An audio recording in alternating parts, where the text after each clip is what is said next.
Welcome back to the Where You're Planted podcast. It has been a little bit. I hope everybody had a really good Thanksgiving. I hope that December is going great for you all so far. Just a quick encouragement that going into this holiday season, you do remember, not to be corny, but the reason for the season.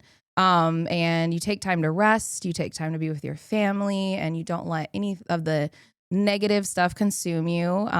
We're kind of approaching the end of what's going to be season 1, but we have some really good stuff left for the end of this year. So I'm so happy to be back. I really missed being here the last couple of weeks. So this is going to be a very good episode to get us kicked off again. I am so excited for it. I have been hoping to get my guest today on for a little bit, and finally our schedules aligned and I'm able to have her. She is one of my very dear friends. Her sister is one of my best friends in the world. And luckily, by just proxy, she became my friend as well. She has an incredible story, an incredible heart for God. There's so much about her life and her story that inspires me every single day. I learn from her every time we speak. It's like we have these epic conversation. So I just know that today's conversation is going to be no different, and it's going to help somebody and inspire somebody. So without further ado, I'd like to welcome Haley Gray onto the podcast. So exciting. Hi. Hi, we're finally here. I know. We did it. I know. God I'm did so that. excited, and I have not yet said what the topic is. I kind of want you to introduce that in whatever way is comfortable for you. But if you could just briefly, you can even say what you do for work now. Just kind of introduce yourself to the listeners and in whatever way feels right to you. Okay. So I am 29 years old. I'm from California originally. That's where I know Molly from. But I'm currently living in Kerrville, Texas. It's a small little town in good old Texas. And I've been here for a little over 3 years now. To kind of segue into a huge part of my story is the reason I'm here is I am a transplant baby. So I came here to go to treatment. So I've been sober since 10/8/2019. 26 years of my life, I spent that drinking and doing drugs since I was 15 years old. And I currently work at HEB. If anyone knows the South, they know HEB. And I've been there for about a month now. Before that, I worked at an all-women's treatment and substance abuse and trauma center.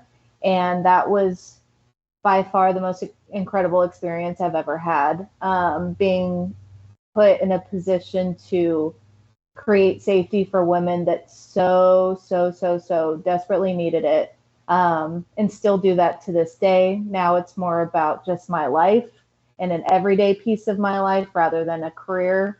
I slowly and very quickly figured out that that wasn't the industry for me and my heart.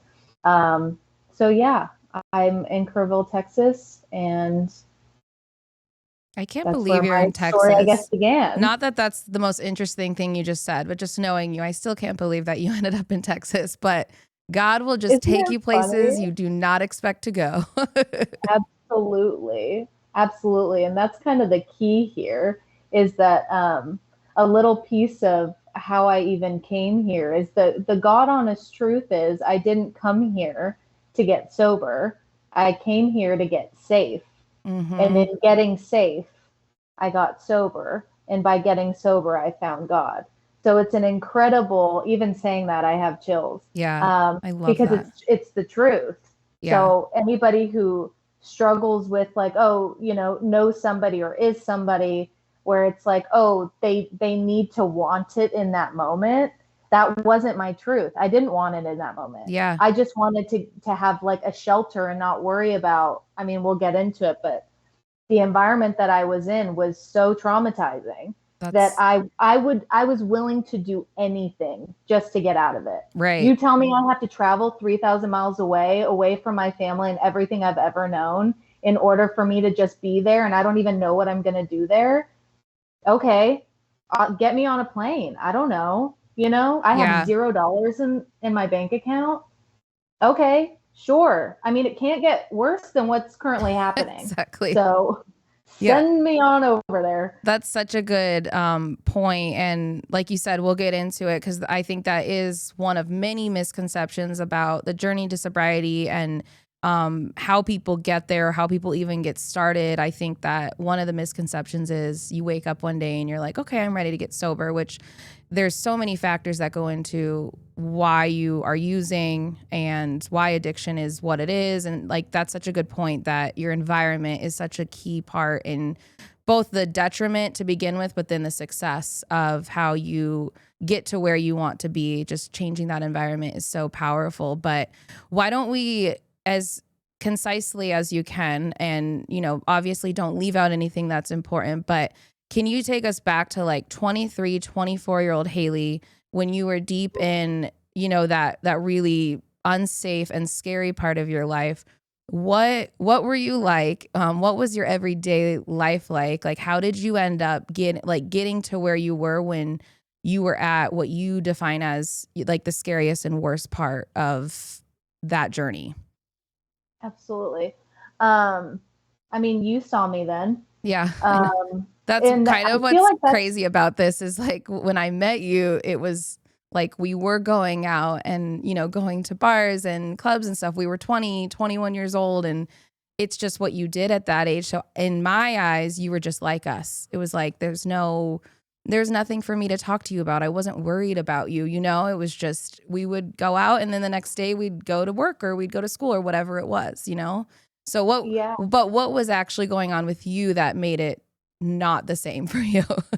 Yeah, yeah. I mean, well, one is um like you just said, like, everyone goes to work and goes about their life. That wasn't my truth.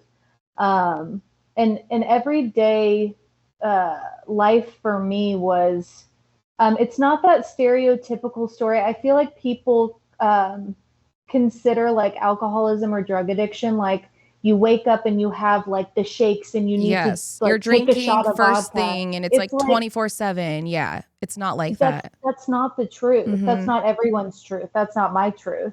My truth is I absolutely did have the shakes the next morning, absolutely, due to being extremely hungover because I was drinking so much Mhm. that I was withdrawing, but obviously I didn't know that. But 23, 24-year-old Haley was a specifically we have to go back in order to go to Let's do it. 23 and Let's go 24. back. Yeah. Go Let's back go to where back you need to then. go back to. Yeah. So we'll go back. Yeah. So 20 is going to be the key because 20 is when I actually 19. 19 is when I met my ex-husband, and 18 is when I started doing cocaine. Okay. So 18, I remember the first time I did it. I remember looking at my friend and telling her, because I have a heart condition. And so I said, if something goes wrong, you have to watch me. And I remember doing lines all night long. Oh my Like, this gosh. is how crazy this disease is I know I have a heart condition. I know that it's fatal. And I am still going to choose to do drugs all night long.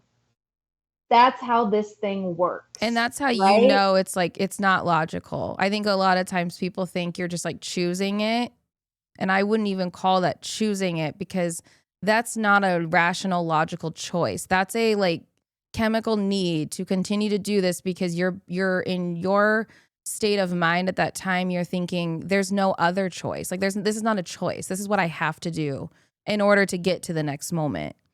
100%.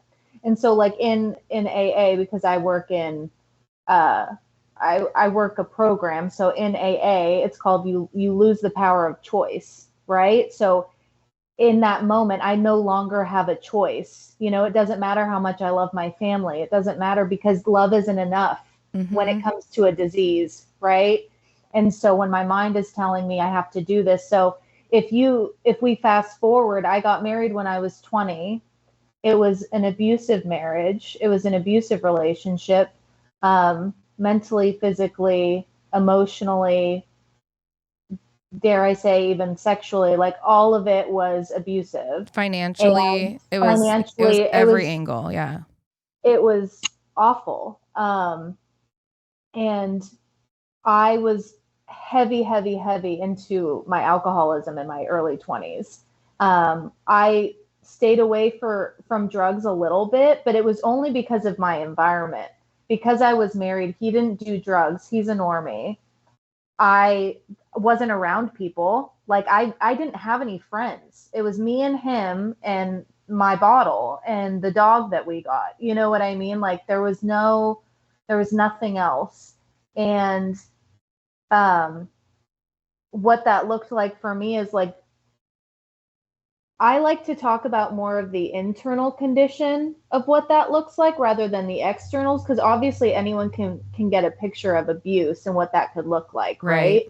But the internal condition was panic every single day. I had anxiety attacks every single day. I was depressed, severely depressed. Like my diagnosis is major depressive disorder as well as PTSD. Wow. And I get anxiety today because of those two things, right? So I've had panic attacks since I was 5.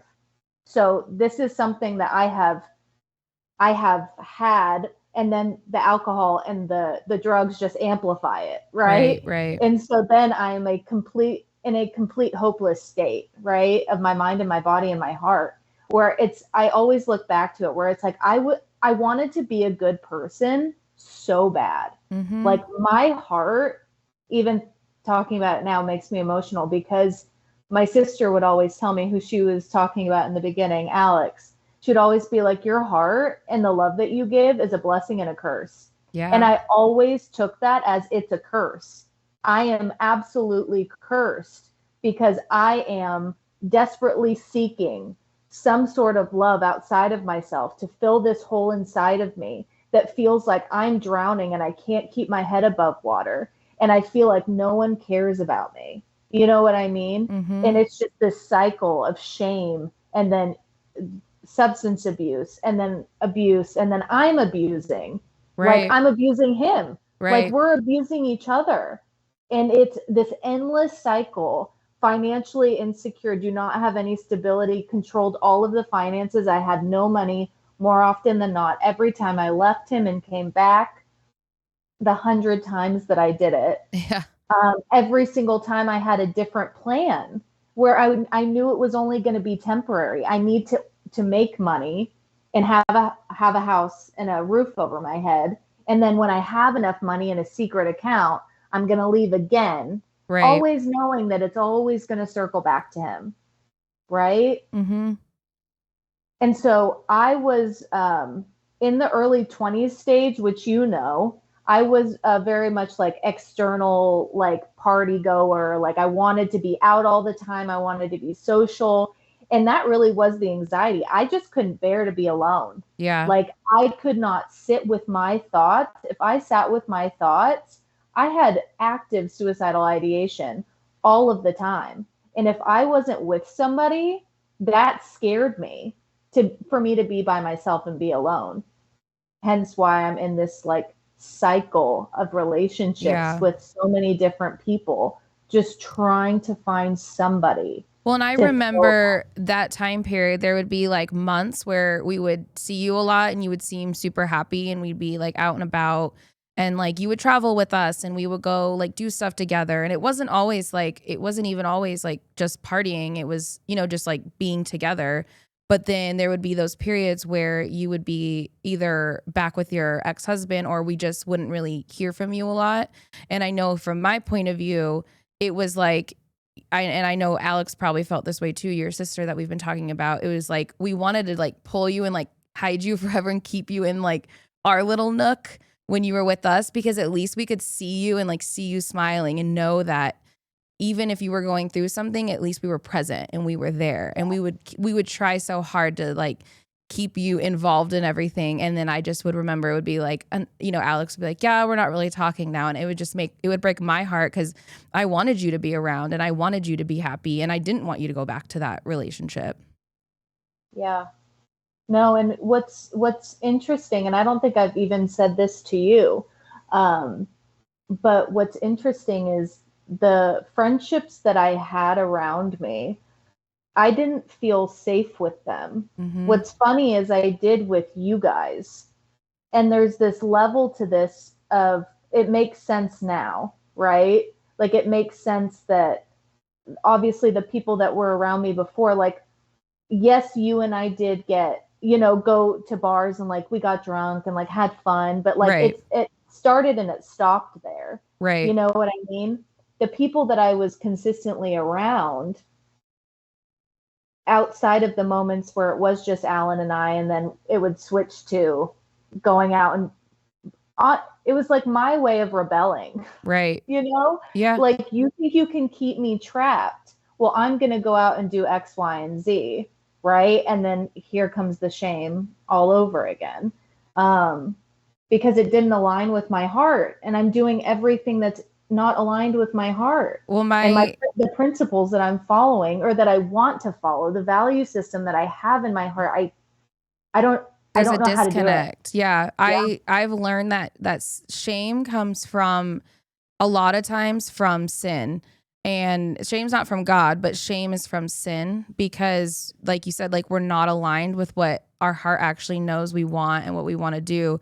And so when we feel shame, it's kind of like that light bulb of, am I out of line with something that I know is not serving me? And a lot of times I think we feel shame and then we kind of feel this like resentment towards God, or we feel this just kind of like we want to hide in a hole because we're embarrassed, or we feel like that's like an emotion that we want to cover.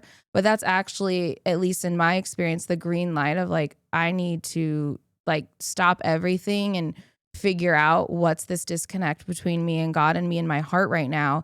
And I'm almost thankful for it now when I feel it, because it's like, well, thank goodness that I don't feel good when I do these things. And I'm sure like you can speak to this and now you have better tools to address the shame, but it's truly like one of those isolating things that can take you in one of two directions. And I'm thankful personally that I understand shame in a different way now, and I don't associate it with God anymore. I associate it with, worldly things, but it can be such a dark, like bad spiral when you don't understand what to do with that feeling and you have people around you that maybe will take advantage of that.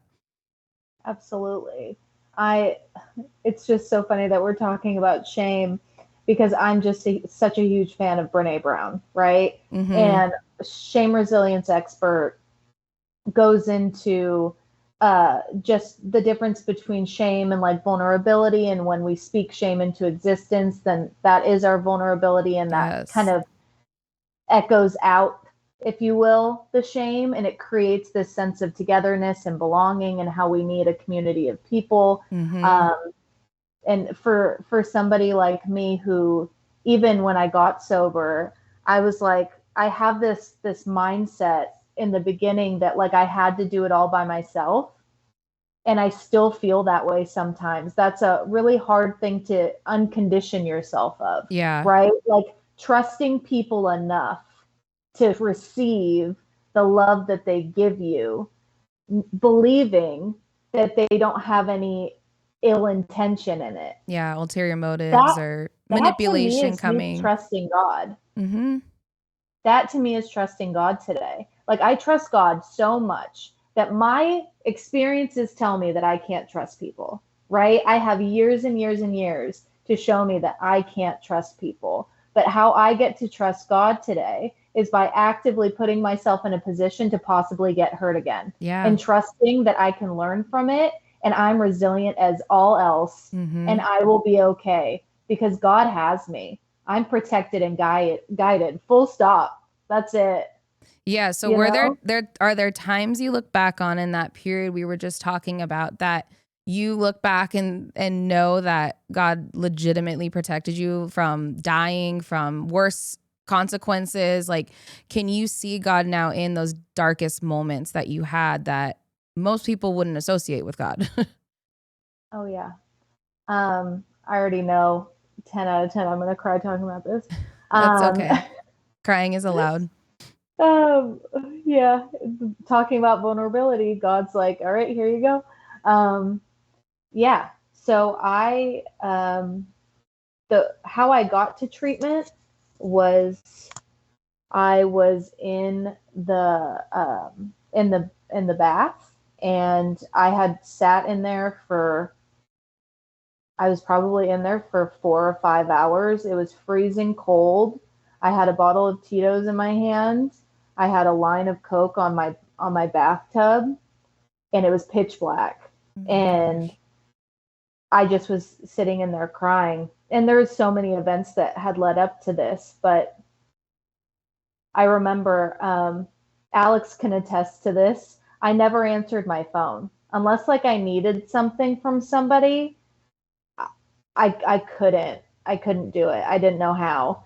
And I remember sitting in the bath crying, and Nikki, our family friend, so Molly, Mm-hmm. Alex, and I, our family friend, um, she called me. And at this point, Alex had told me that she couldn't talk to me anymore, um, which was the hardest thing for both of us, because even though I wasn't in the right state of mind, I knew that it was best for her.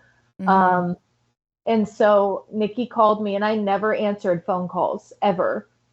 And I remember seeing her name pop up on my phone, and I kid you not, I don't remember answering it, Wow. but I just remember her telling me, "Are like what's going on?" And I just was like, I don't know, you know.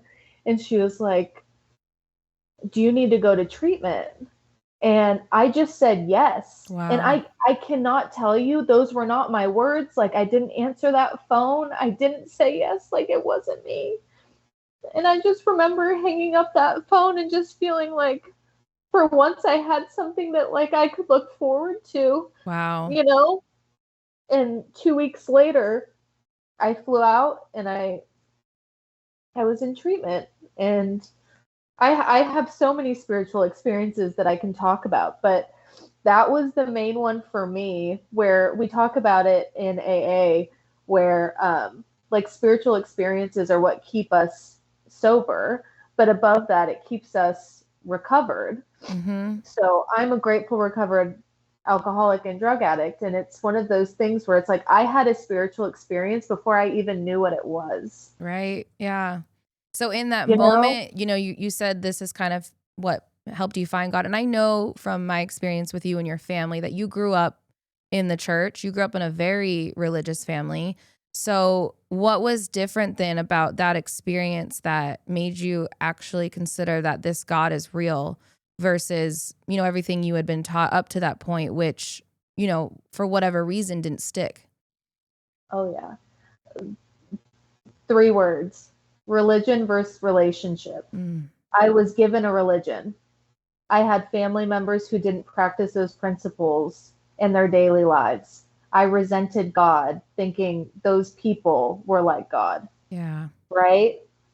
And I don't say that with maliciousness in my heart.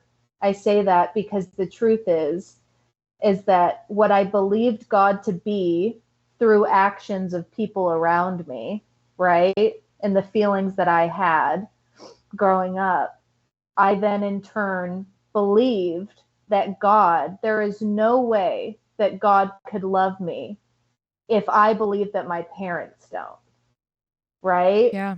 And I just mean to say that, like, I know my parents love me, right?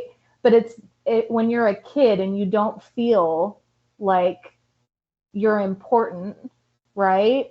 And then you have something like a religion pushed in front of you, you then begin to think, well, if this is what they're teaching me, if this is what they're showing me, then God is shaming, and Yeah. I can't.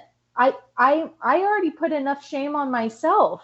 You know what I mean? I just thought that there was no way that God could love me, Right. because no one else loved me. Because you In my felt, mind, yeah. everyone left me. Yeah, you were experiencing God through people versus through your own relationship with him. And I think that's such a great point, especially if someone's listening that is still kind of grappling with the idea of where religion, God, all this fits into their life. I've said it before because we've talked about church and stuff. And the bottom line is, like, humans are going to let us down and people are going to let us down.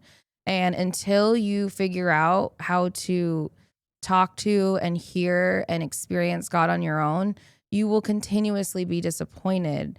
And that's not what God wants. Like he's accessible to you personally at all times in your own way. And we all have our different ways that we connect with God every day, but we cannot rely on humans to define God for us, to sustain us, to sustain our relationship, because they're going to get it wrong. You and I get it wrong. I'm sure we've had conversations with people, or we've been a bad example at some point of who God is and how God loves. And so even, from our own standpoint, we're doing the best we can, but we're going to get it wrong. So it's why I don't force it on people, kind of talking about how you had a religion handed to you.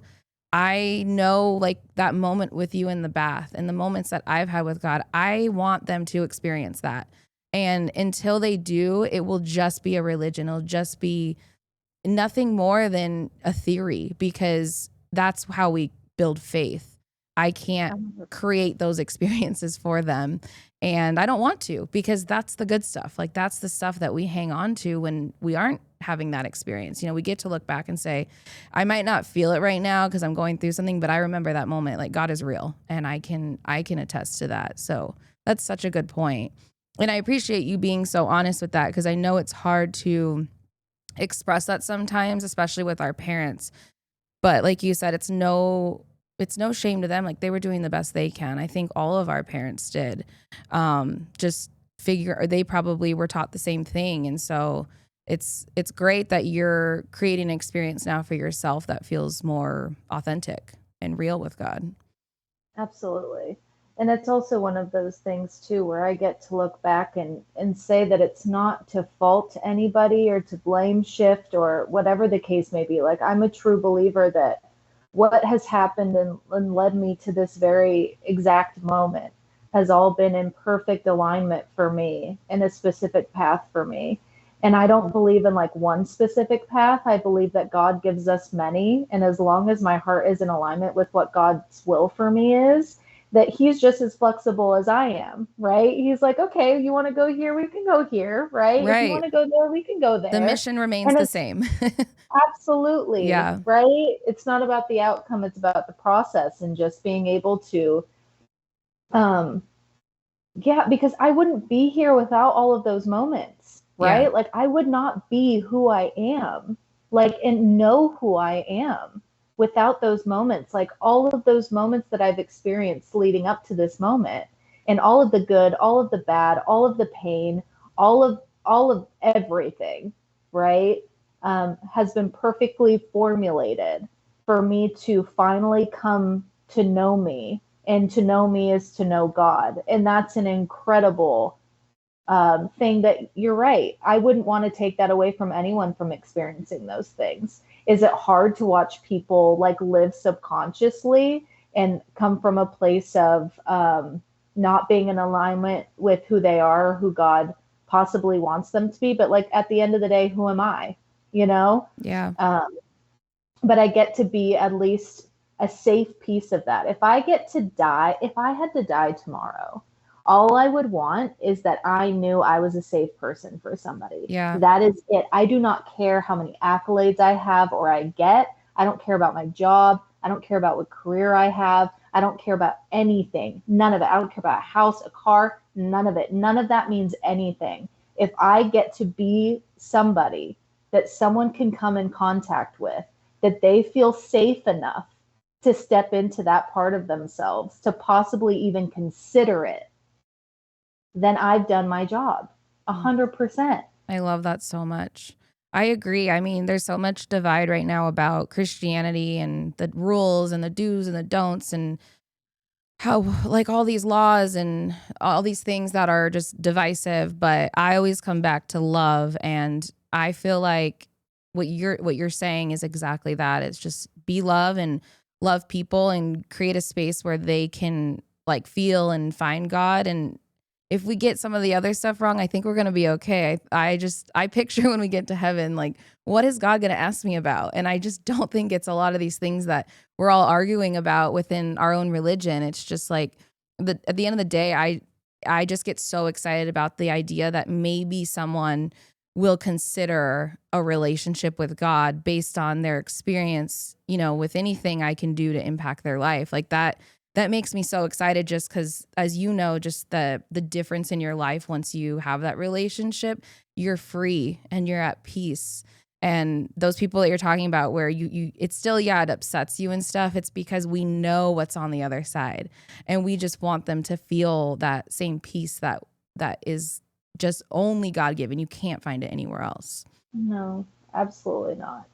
And I think it's important for me to say too, and you and I had this conversation the last time I saw you, but this is more for like anybody out there, right? Or even somebody that may know somebody where it's more of a hard conversation to have about God, right? Because I know that there's so many people that know somebody right now that is listening where the God conversation's a hard conversation, right? I don't identify with any organized religion. I take everything from everything. God is omnipotent, all being, all everything. And I am a spiritual person, right? Like I believe God, the universe, the spirit, whatever you want to call it. And if somebody comes to you and is like, I just want to know God, right? We just tell them by showing them through love who God is, right? And so I think that that's just an important piece to this as well, where it's like, yes, I have love tattooed on my arm for a reason, because I believe that God is love and God wants us to love each other and whatever that looks like, but that's an important piece of the conversation too, of letting people love God the way that they want to love God, and whoever that God is to them, and meeting them where they're at. Because I think when we get too rigid and expect them to be where we are, and I'm, a firm believer that there's certain things that are non-negotiable when it comes to the gospel and when you're talking to people about God. But I also think we need, like Pastor Lee, who was on the podcast a while ago, preached about gospel fluency a few months ago. And it's about being able to kind of speak people's language so that they're able to receive the message in a way that makes sense to them. If you come flying with crazy scripture that sounds really aggressive, and you're telling people all the rules of what they can and can't do and can and can't say and what they should call this and call that, they're probably going to run for the hills. And so it's not really about like watering down things, but more so just being like, how can I get them through the door? Like, I just need them to dip their toe in. And if they don't feel safe, or like I'm someone that understands who they are or where they are, they're not going to take that next step. They're not going to wake up one day and just all of a sudden be able to, read the whole Bible and it's all going to make sense to them.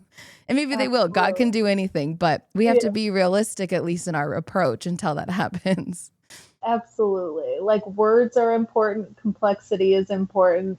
Making sure that like every single person wants to be seen and heard, right? So how can I see somebody for who they are and hear them when they give me their limits, and or they're not limits where they do want to explore, right? Like that was the key for me when I started reading the big book of Alcoholics Anonymous. I mean, it just said you're the God of your own understanding. And I was like, heard, got it. Like, I just want to know that feeling, right? Like, I just want to feel it. I just want to know that even if people fail me, like we were talking about, right, that I'll be okay.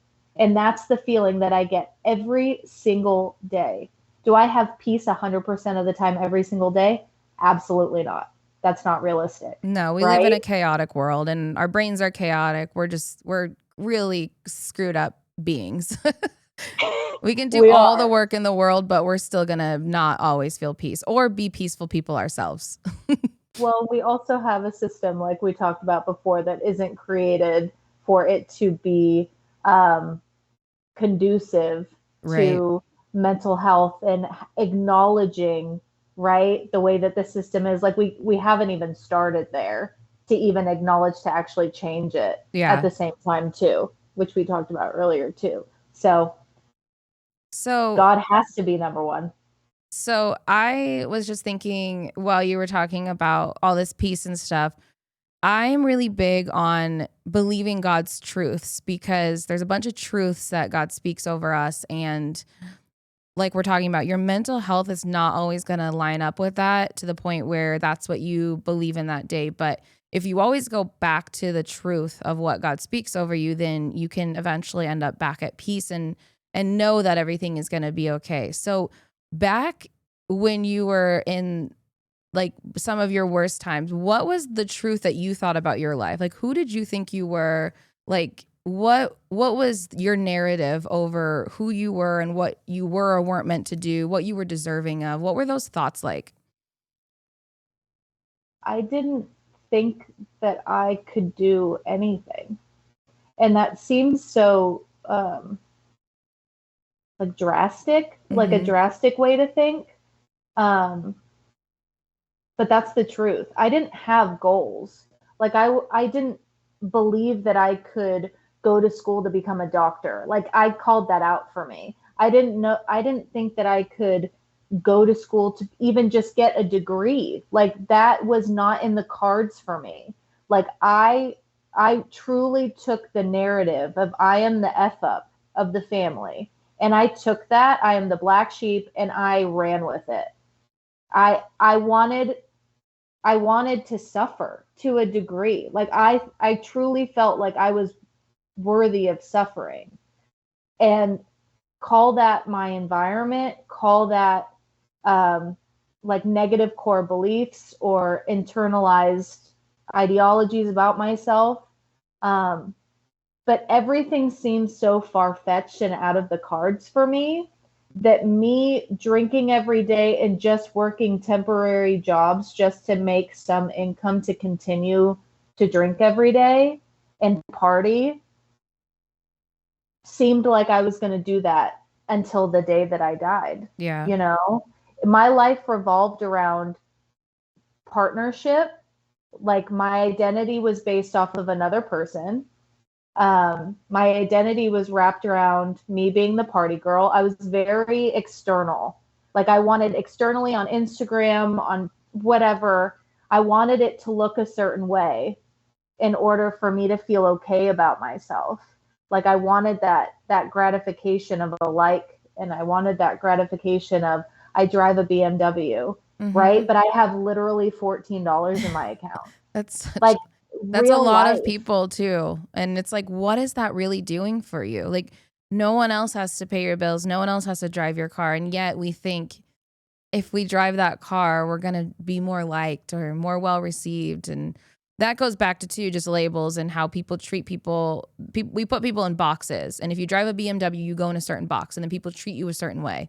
And so we try to put ourselves in boxes that are more favorable and people will treat us better. But it's just so wild that that's when you say it out loud, we all do it to some degree, but it's just crazy that we think that's going to bring us something, worthwhile. It's just a car.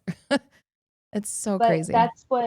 that's what low self-worth does. Do you know what I mean? Like Mm-hmm. no one chooses to wake up in the morning to have low self-worth, right?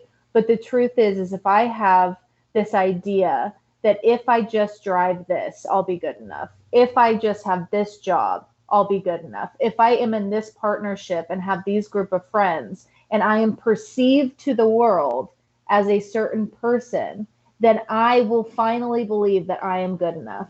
Because I don't know about you, someone could sit there to me all day long and tell me that I am beautiful and I still didn't believe it. There was no words that anybody could tell me that would change my mind. But I tried so hard to prove to myself through those things, to prove to you that I'm good enough.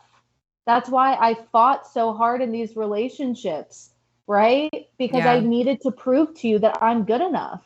Right. Because if you don't think it, then I don't think it. My worth is contingent on what you think of me. And like, it's funny because you keep saying you list a lot of things that you kept doing and you're like, can I just be good enough basically? And had you not found treatment and gotten out of that spiral, it would never have been enough, not for the other person or for yourself, because there is nothing in this world that can, like you said earlier, fill that hole.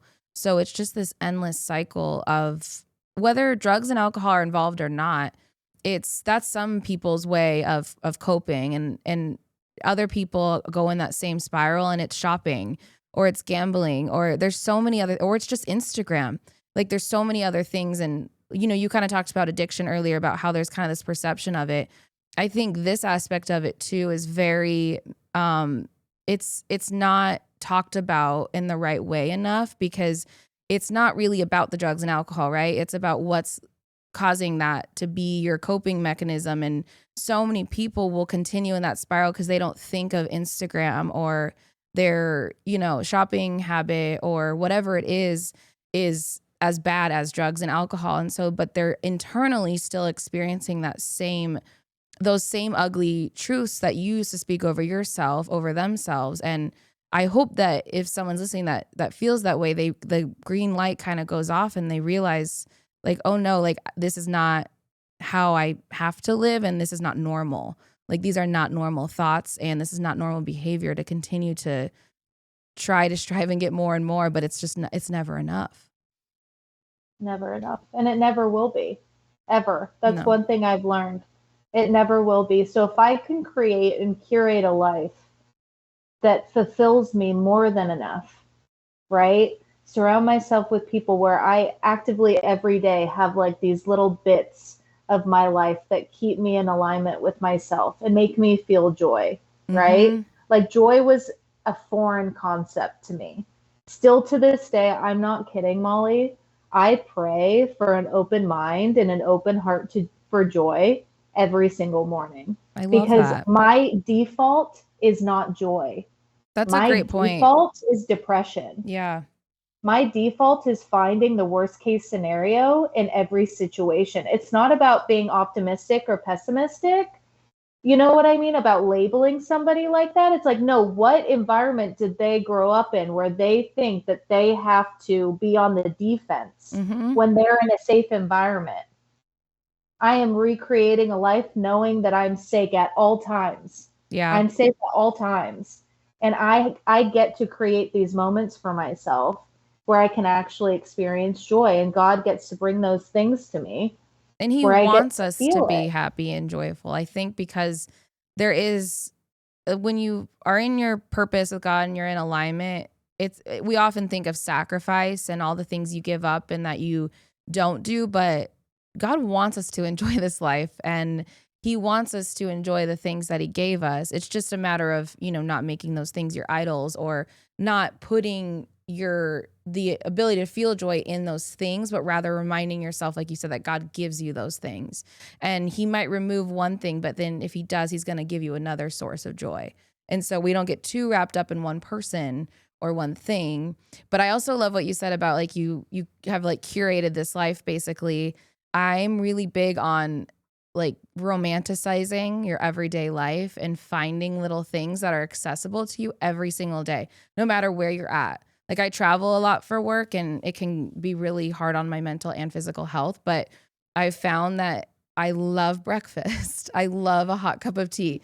I love going for walks. I love the sunshine. I love a good workout. Like I've tried to find things that I know I can access when I need it. And it's not, okay, I need to go to Mexico and go on a big trip, or I need to go buy clothes, or I need to find a boyfriend. It's things that God has put around me at all times. And it can just be like, sometimes I get to the airport early so that I can sit there without rushing and have a cup of coffee and just like enjoy sitting and watching the planes, just really small things. But that's such a big part of joy versus happiness, because joy is something that's like a always present thing. It's going to go up and down, but happiness is just like contingent on circumstances. And we're not always going to be happy, but we can always access joy and find joy in the life that we've created, like you talked about. Currently. That's the key here. Yeah. Right? It's not a destination. It's how can I intentionally live my life where I am intentionally looking to find joy, because joy is already here. Right. If I am looking at joy in front of me right now, me talking to you is creating joy for me, right? Yeah. I could be either paralyzed with fear, or I can create joy for myself. And this for me is joyful. All of the things that I do every day, costs me no money. Yeah. Me going on my walks every day, sitting on the tree in my hidden little path and sit there and meditate for an hour and cry and go and walk in the water and cry. You know what I mean? Like, I'm in pure bliss. Yeah. Like euphoria. I don't talk mean to myself. I can literally hear God. Like those things, those moments, they're not just like coping skills, right? Like my therapist will listen to this. She'll be like, good grounding. You know what I mean? Yeah. Because for me, it's like God's calling me. Do Yeah. you know what I mean? Like I'm being called to experience joy when things happen and life continues to happen. Like we call it life on life's terms. Like life is on its own terms, Yeah. right?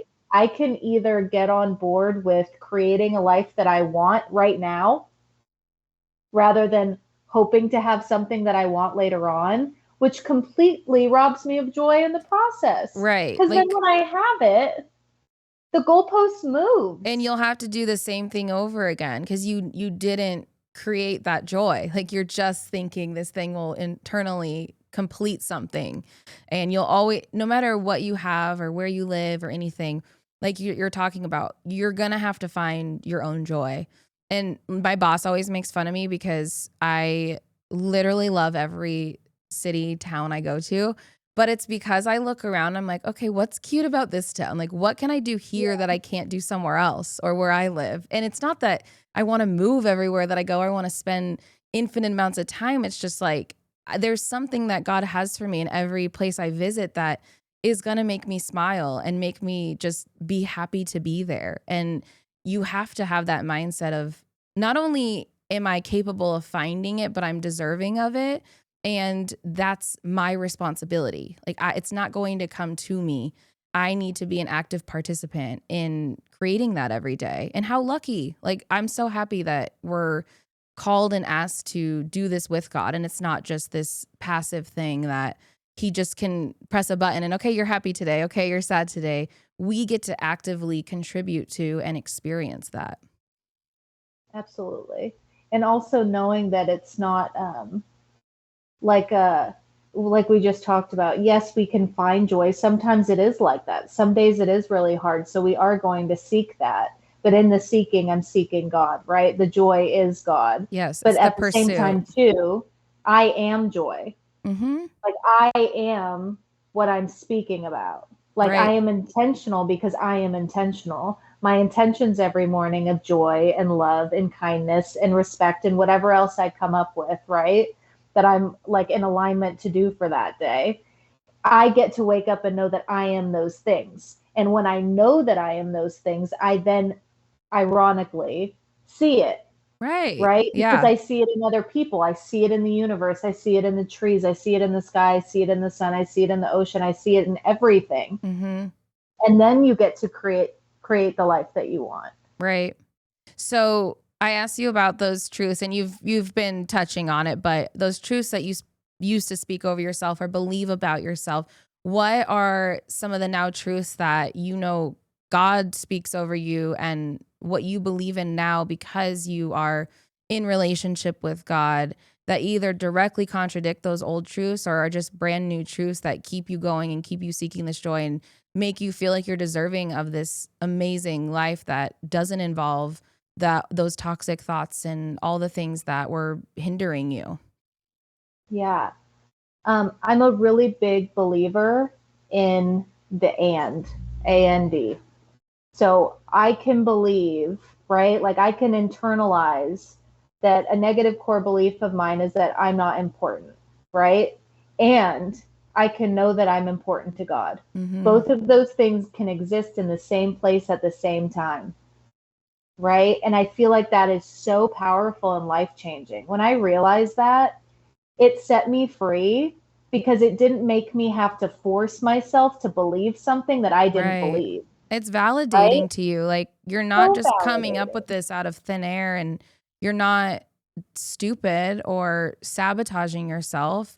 It's well, and that reminds me of how God says to hold every thought captive and you sit with it and you say, okay, I think I'm not important. But then what is that and that God gives me to know that I am? without being hard on yourself and saying, you're so dumb. Why would you think that? It's like, no, let me validate this, sit with it. But then there's an and that's exactly what God has to do. He says, grab that. Let's work on it. It's not, he doesn't say like, shame on you for thinking these thoughts. He knew we were going to think these thoughts. That's why he gave us that command. Absolutely. And so for me, what my daily life looks like now is, I still have the negative core beliefs. Like, I'm in therapy twice a week. Okay. We got some work to do, but, what I know to be true about me today is I believe and know with my whole heart that I am a good person. And it's so funny because I've cried about that so many times, really believing that I wasn't. Mm-hmm. And so I get emotional talking about it because I really do believe that. And I didn't for a really long time, almost 30 years of my life. Do you know what I mean? Mm-hmm. So for me to sit here and say out loud, I am a good person. Like, I mean that. I say that with conviction. You know, I have my moments. I'm not perfect. I make mistakes all the freaking time. Right. But one thing that it always circles back to is I am willing to own it. I am willing to face it. I'm willing to walk through it. I am so resilient. And God created me to be able to walk through fires. Mm-hmm. Like, that's just it.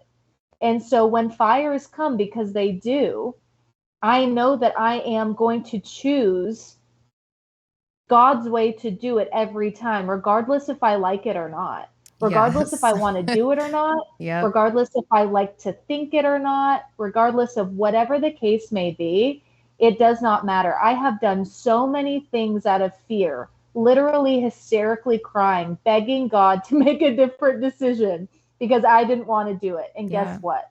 I did it anyways. Well, and fear and faith can live in the same place at the exact same time. Amen. I hate that quote of like, whatever it is that. It's like fear over faith or faith over fear or whatever. No, I hate that quote because fear is going to happen. And instead of, again, it's just like what we were talking about, it's faith and fear. And we're supposed to give that to God. And like, we feel fear for a reason, just like we feel shame for a reason. These are all little like check engine lights that come on.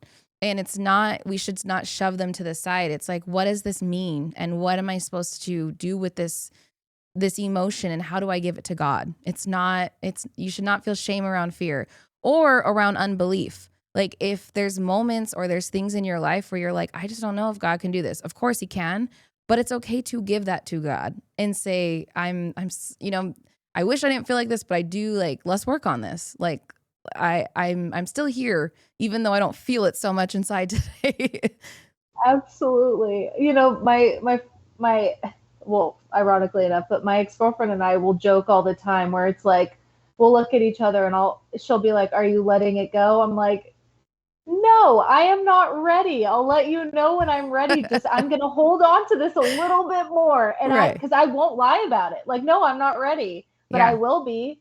And I'll know when I am, because it'll always come around. God will always let me know when it's time to let it go. And I will. And I get the grace of being able to hold on to things. And guess what? I'm the only one that suffers from it. Right. So I choose to let go sooner now because I've been burned so many times. Yeah. You know what I mean? Well, no, I trust. I let it over. I like thinking about what you said about how you don't always want to do it God's way. I'm sure the just incredible transformation God had in your life once you said, I want to do this your way now, not my way, with your sobriety, with the alcohol and the drugs. That's just such a glaring example of what happens when you do it God's way. And I know that there are moments in treatment that are not easy. I know that for a fact without even being there with you.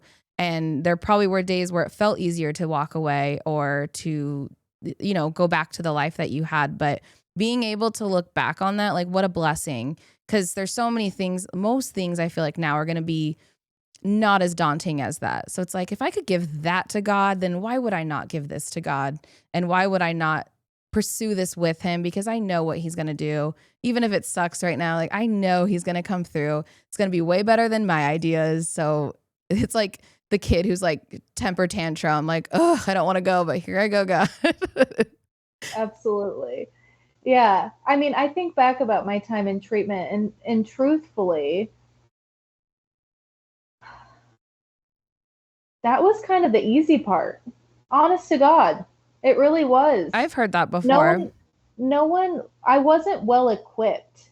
That's just the truth. And the whole point of the whole entire process was for me to let go. Yeah. Right. And I did. And with that came a lot of extra challenges because I wasn't well equipped. Right. Like I went to treatment with no money. Mm-hmm. Right. I'm a survivalist. Listen, I made it through. I got cigarettes every day. I had food in my stomach. Like I figured it out, man. It was when I got out, like you're asking me to go to sober living. You're asking me to live with 14 other women that I don't know. You're asking me to not have a car. You're asking me to get a job, right? You're asking me to do all of these things, right? I survived, right? Yeah. I'm in full-blown trauma response. I am getting it done. Then when the dust settles, right? And you realize where you are. I remember I was 3 months in and I was like, oh my gosh, how am I here? I need to get out. Mm-hmm. I wanted to move out that day. There was no ifs, ands, or buts about it. And by the grace of God, literally by the grace of God, two of my best friends in that house moved out together. And I was so resentful because they didn't even tell me. And mind you, I've known them like 2 months, Right. right? 3 Yeah. months. Best friends. Yeah. But they were the closest people that I had there. Mm-hmm. And this is what's funny is like in AA and just in general, like resentments keep us sick. Like resentments are a really big indicator of us using, right? Because we're holding on to all the icky stuff and it blocks us from the sunlight of the spirit. Right. And so even resentment, God uses the one thing that I could have used to get me drunk. Right. That's how crazy this thing is. Anyone could say any emotion is bad or anything is bad. No, God uses it all. Everything. He does not care. So even in that resentment saved my life. Yeah. One of those girls is not alive today. Wow. And was one of my best friends. Wow. And so it's one of those things where I get to look back and I say that as like, it's really powerful because it's true. So it's just one of those things where it's like God uses those things to protect us. Mm-hmm. And I was protected, you know? And I'm really grateful for that. And I think about it all the time, you know? I've lost more people in the 3 years that I've been sober than I have in the 26 years of my life before that. Right. And the number just keeps going and it will forever. Is just the truth. It's the unfortunate name of the game. And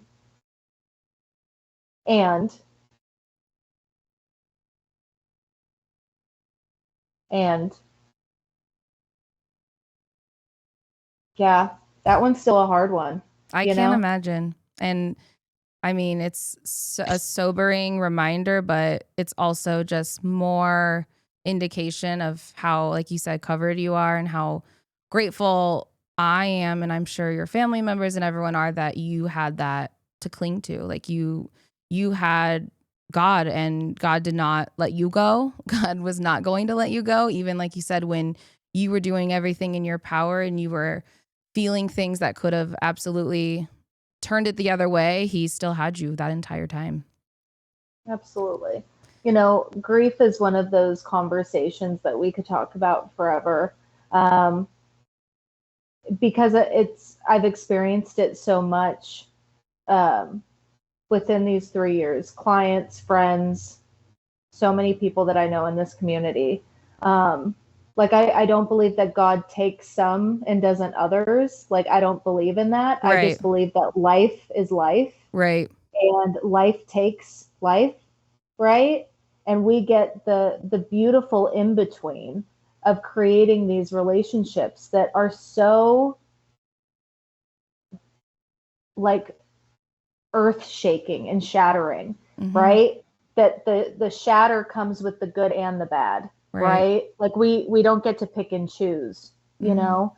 And so as much as there is grief, like I really just think that grief is love. It's Yep. just another form, you know? And It's love that has nowhere to go. That's what I, I I've read that before. I just finished Dead to Me, and they use that quote. But well, I wish we could go on forever and ever because you are amazing. And I'm so thankful for you and everything that you always teach me and everything you talked about today. I'm thankful for what you do for others. I'm thankful for the heart you have for God and the warrior you are for God.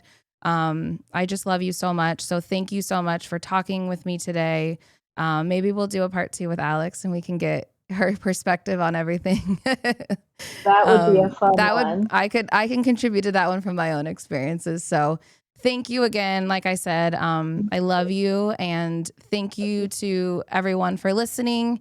I hope that you got something out of this episode, and that if you are struggling with someone, you utilizes the resource that are out there. I will put some in the show notes so that if there is something that you're struggling with, whether it's you or someone that you love, there is something accessible there in the show notes from this episode.